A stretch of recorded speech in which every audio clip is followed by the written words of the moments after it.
ابتعد عن الفتيات. والله ودك تصير من أعظم رجال العالم؟ ابتعد عن الفتيات، ابتعد عن قصص الحب.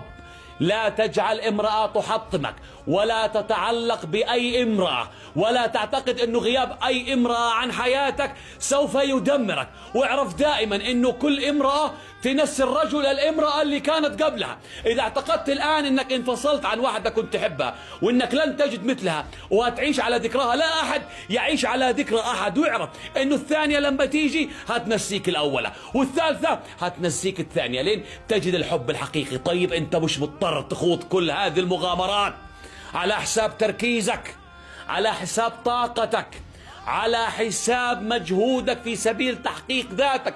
انت بس انجح وكل نساء العالم هيترموا تحت رجلك، وانت تختار كذا بمزاجك.